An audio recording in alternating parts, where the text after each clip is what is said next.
नमस्कार, आपका समय के इस विशेष प्रोग्राम जन्मदिन विशेष में आप सभी का स्वागत है। मैं हूं अनिल नोटियाल। जी हां, इस प्रोग्राम के माध्यम से आज हम आपकी मुलाकात कराने वाले हैं मेरा बहना शहर की विधायक गीता जैन से। गीता जी, सबसे पहले हमारे शहर की तरफ से, हमारे दर्शकों की तरफ से आज आपको जन्मदिन की बहुत बहुत बधाई। बहुत बहुत धन्यवाद आप सभी का, आपके पूरे टीम का और सभी की तरफ से जो मेरे देखने वाले हैं उनका भी बहुत बहुत धन्यवाद। अच्छा गीता जी, हर साल जन्मदिन के मौके पे आपका दिनचर्या कैसा रहता है? सुबह और दोपहर और फिर शाम को कुछ इवेंट होते हैं, और खासकर इस बार क्या है? देखिए, जन्मदिन वैसे तो हर साल की तरह मेरा भगवान के दर्शन से ही शुरू होता है, और ये सिर्फ जन्मदिन के नहीं पर मेरा हर सुबह मेरी भगवान के दर्शन के साथ शुरुआत होती है, उनका नाम लेके ही शुरुआत होती है। और अब की बार मैंने वृक्षारोपण के कुछ कार्यक्रम सुबह रखे हैं। वृक्षारोपण से भी ज़्यादा मैं बीज रोपण करना चाहती हूँ, तो कुछ बीज रोपण का कार्यक्रम रखा है। उसके बाद सफाई का कार्यक्रम रखा है। आज मैं जो सफाई करने जा रही हूँ वो अनोखी सफाई है। लोग रोड पे सफाई करते हैं, आपने देखा होगा हमारे शहर में बहुत ज़्यादा तकलीफ दे रही है, वो है शौचालय की स्वच्छता। बराबर। तो अब की बार मैंने टारगेट किया है कि अब की बार शौचालय की स्वच्छता की जाए। 2 रीज़न है, एक तो इस शहर की मेन समस्या है, और दूसरा हम कहीं ना कहीं शौचालय स्वच्छ करने वाले को एक निचली पायरी का समझते हैं। हम किसी काम को नीचा समझते हैं। मुझे संदेश ये देना है कि काम कोई भी छोटा नहीं होता। ये मेंटालिटी हमें बदलनी होगी। हम पश्चिम से बहुत सारी चीज़ें लेते, तो ये क्यों नहीं ले सकते कि सफाई करने वाले हो, प्लम्बर हो, सुतार हो, वो भी हमारे जैसे ही है, उनका वो प्रोफेशन है। इसलिए एक प्रोफेशन नीचा और एक प्रोफेशन ऊंचा क्यों हो। 3 बार नगर सेवक रही, महापौर रही, उसके बाद विधायक भी बन गई, तो भी आपके कुछ विरोधी हैं जो आपको शायद पसंद नहीं करते होंगे, ऐसे जो आपके ऊपर तंज कसते हैं, वो कहते हैं कि आप तो काम नहीं करती। आपने ही आपका जवाब दे दिया नोटियाल जी। आपने कहा विरोधी है वो पसंद नहीं करते, तो आप कैसे एक्सपेक्ट करोगे कि विरोधी आपको पसंद करेंगे? मेरे वेलविशर मुझे पसंद करते हैं, सामान्य जनता मुझे पसंद करती है, बिना किसी पार्टी के निशान के मुझे चुन के दिया है उन्होंने, तो इसका मतलब है वो लोग मुझे पसंद करते हैं। और फिर आप 100% लोग आपको पसंद करेंगे, आपकी विचारधारा के होंगे, ये एक्सपेक्ट नहीं कर सकते। कुछ के मत आपसे डिफरेंट हो सकते हैं, तो वो डिफरेंट मत वाले शायद मुझे पसंद ना भी करे, पर ठीक है, मैं मेरा काम किए जा रही हूँ। मुझे जो अच्छा लगता है, इस शहर के विकास के लिए जो ज़रूरी है, लोगों की भलाई के लिए जो ज़रूरी है, वो काम मैं किए जा रही हूँ। किसी को अच्छा लगे तो ठीक, ना लगे तो ठीक। हाँ बराबर। और इसी से जुड़ा हुआ एक सवाल ये भी है कि आप एक ऐसा नेता भी हैं पूरे हमारे शहर में कि आपके सबसे ज़्यादा विरोधी आपके घर के, या तो ये समझें, या फिर आपके पार्टी या आपके जो सर्कल जो समझें, क्यों ऐसा? देखिए, मैंने फिर कहा कि वो उनकी मानसिकता है कि वो विरोध ही करेंगे। इनफैक्ट मैं जब बहुत सारे लोगों से अब मैं मिलने लगी हूँ, बड़े बड़े नेताओं से मिलने लगी हूँ, तो उनका विरोध सिर्फ वो पॉलिसी तक रहता है, उस हाउस तक रहता है, लेकिन बाहर वो बहुत अच्छे मित्र बन के रहते हैं। सबसे ज़्यादा मैं देखती हूँ गडकरी जी और पवार जी का। मैं जब सबको एग्जाम्पल देती हूँ, वो इतने अच्छे मित्र हैं। मैं दिल्ली गई थी तो वो दोनों इतनी अच्छी तरह से मिल रहे थे, लेकिन हाउस में वो दोनों का समर्थन नहीं होता है। हाउस में वो एक दूसरे के बिल्कुल विरोधाभास में विरोध से बोलते हैं। विरोधी हमारे लिए, मैं ये कहती हूँ कि मतभेद जरूर होने चाहिए। मेरा मत कुछ एक है, दूसरों का मत कुछ एक है, वो मतभेद जरूर होते हैं, पॉलिसी के मतभेद जरूर होते हैं, लेकिन उससे आगे बढ़कर अगर को हर चीज़ में पर्सनल या कुछ अच्छा हो, तो आप बड़ा दिल नहीं रख सकते कि ये बहुत अच्छा काम हुआ है, उतना कहने का? क्यों नहीं? क्या हमारे विरोधी अच्छा काम नहीं कर सकते? तो उनको हम अच्छा क्यों नहीं बोल सकते? हमारा दिल इतना बड़ा क्यों नहीं है? हमारी मानसिकता इतनी संकुचित क्यों है? हम दुश्मन को भी अच्छा काम करने पे शाबाशी दे सकते हैं। तकरीबन 21 साल से लंबा सफ़र हो गया है आपको राजनीति में काम करते करते। जब आप परेशान होती हैं तो आपके बगल में कौन खड़ा रहता है, आपके साथ कौन खड़ा रहता है? मेरा पूरा परिवार, मेरे हस्बैंड है। अब देखेंगे कि जब एक महिला पॉलिटिक्स में होती है ना, तो उनके पूरे परिवार को बहुत सारे एडजस्टमेंट करने पड़ते हैं। और जब एक पुरुष होता है तो it is taken as a profession कि ठीक है, ये सुबह से बाहर जाएगा, रात को आएगा। लेकिन महिलाओं के लिए इतना एक्सेप्टेंस नहीं है कि सुबह से जाएगी, रात को 2 बजे आएगी, रात को 3 बजे आएगी। और ऐसी सूरत में आपका परिवार आपके साथ खड़ा है तो आपको कहीं भी डिफ़िकल्टी नहीं होती। तो तो ये मेरा पूरा परिवार, मेरे हस्बैंड, मेरी दोनों बेटियां, मेरे ससुर जी, मेरे सास, ये पूरा परिवार मेरे साथ खड़ा है कि कोई बात नहीं, whatever time you come we are there, we are okay with that. दूसरा होता है कि बहुत ज़्यादा परेशानी में सबसे पहले तो मैं शांति से बैठ जाती हूँ, चिंतन करती हूँ और कुछ बातें मेरे हस्बैंड के साथ ज़रूर शेयर करती हूँ। एक एग्जाम्पल तो, जब मैं ये अपक्ष चुनाव लड़ने जा रही थी तब मेरी हिम्मत कहीं ना कहीं इफ एंड बट होते जा रहा था। मेरे हस्बैंड ने हिम्मत देते हुए कहा था कि तुम खो क्या रही हो, तुम आमदार हो नहीं हो, हार गई तो कुछ नहीं खो रही हो, जीत गई तो कुछ पा ही रही हो, सो गो अहेड एंड फाइट। तो ऐसे बहुत सारे क्षण होते हैं जो छोटी छोटी बातें भी मुझे वापस ऊर्जा दे जाती है। एक सवाल ये आता है, आपने नगर सेवका रहते रहते लोगों के काम की महापौर, थोड़ा जिम्मेदारी बढ़ गई, थोड़ा आपके हाथ खुल गए मदद के लिए या लोगों की उस समस्याओं को सुनने के लिए। अब उसके बाद विधायक, तो आपने सबसे ज़्यादा और सबसे खुले मन से जो लोगों की सेवा की वो कब की तीनों में से?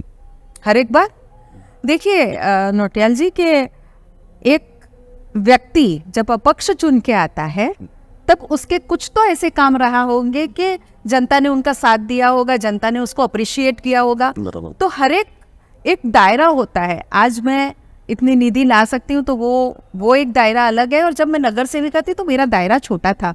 मैं वार्ड में लोगों का काम किया करते थे, मेरा दायरा इतना बड़ा नहीं हुआ था। पर जब जो रिस्पॉन्सिबिलिटीज़ मुझे मिली मैंने वो पूरी तरह से करने का प्रयत्न किया, और मैंने हमेशा लोगों की नीड को समझ के उनको देने का कुछ प्रयत्न किया। जब आप देखेंगे कि बाकी सब नगर सेवक जब रोड गटर में बिजी थे, तब मैंने सबसे पहले एक बिल्डिंग का डिम कन्वेंस करके दिया था, जब लोग बहुत जानते भी नहीं थे कन्वेंस क्या हुआ। लेकिन तब मेरा विजन ये था कि मेरे वार्ड के सभी बिल्डिंगें 30-40 साल पुरानी है, गिर जाएगी तो कन्वेंस नहीं है, रीडेवलप कैसे होगा। उसके बाद क्लस्टर की बात आई, क्योंकि रेगुलर तो हमारी सिंगल बिल्डिंग डेवलप नहीं हो सकती।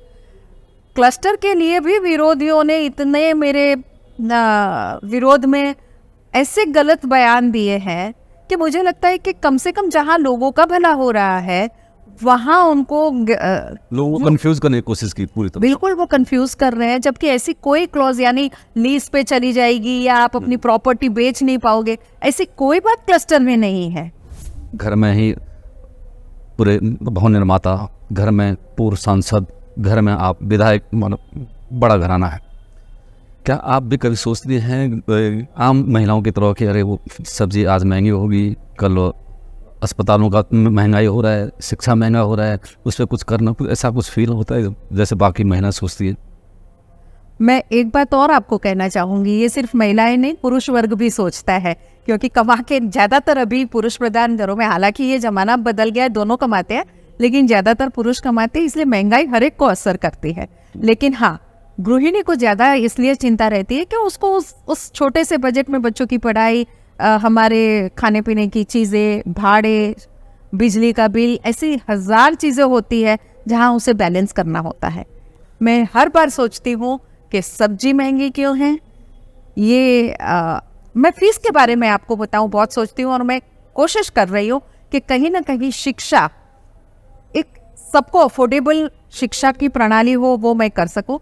तो हम कोशिश भी करें कि हम एसएससी बोर्ड को या कॉरपोरेशन की स्कूलों को अपग्रेड करें, अच्छा करें, तो लोगों का विश्वास उस पर बैठने में बहुत समय जाएगा। हमारी कोशिश है, हमने सभी क्लासेस को डिजिटल कर लिया है, मैंने अपने आमदार निधि से बहुत सारे स्कूलों को डिजिटल कर दिया है, लेकिन उसके बावजूद तो जो विश्वास उन्होंने खोया है वो आते आते शायद कुछ समय लगेगा। बहुत पॉजिटिव हूँ एजुकेशन को लेके, हॉस्पिटल को लेके। आज ही मैं मंत्रालय से अभी आ रही हूँ, और आज मैंने क्योंकि अपने यहाँ 3 महीने से नर्सिस के पगार नहीं मिले और वो संप पे गई थी, तो मैंने ये बात रखी कि मैंने कहा ये हर बार मुझे आके क्यों बोलना पड़े। बीच लास्ट टाइम भी ये हुआ था तो मुझे जाना पड़ा था और उनके पगार रिलीज करवाए थे।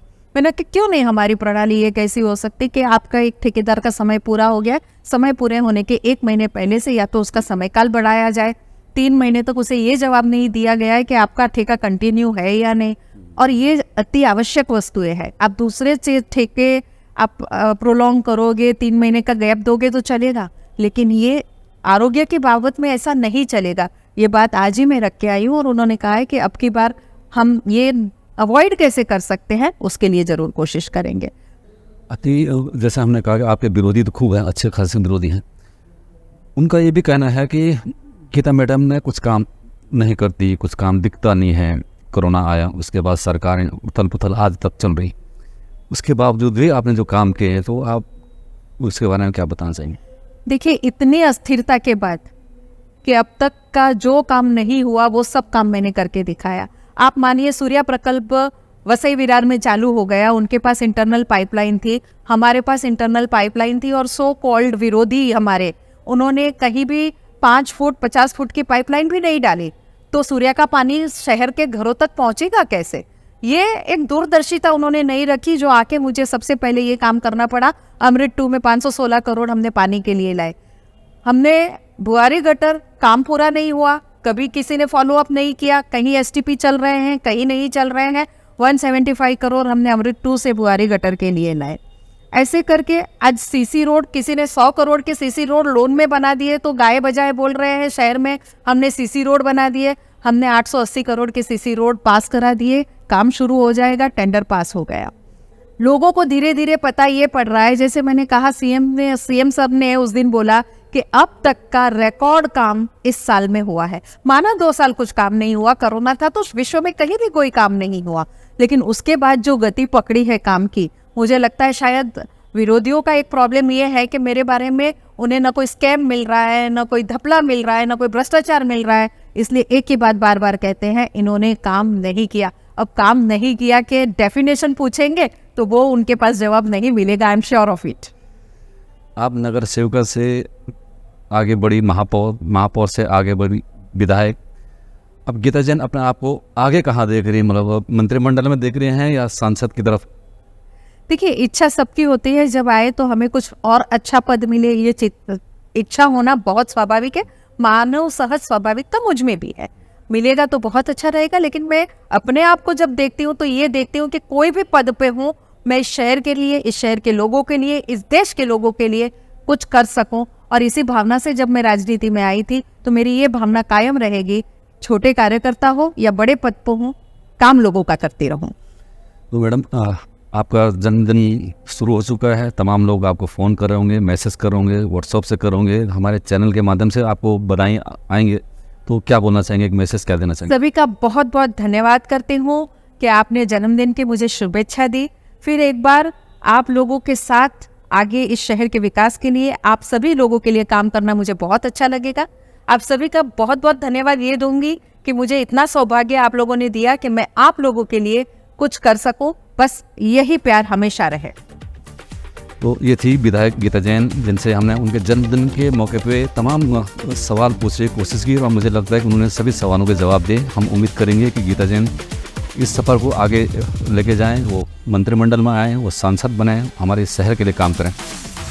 तो चलिए, फिर मिलते हैं अगले प्रोग्राम में इसी प्रकार से किसी नए सेलिब्रिटी के साथ में, और उनकी बातों को भी इसी चैनल के माध्यम से, इसी प्रोग्राम के माध्यम से आप तक रखने की कोशिश करेंगे।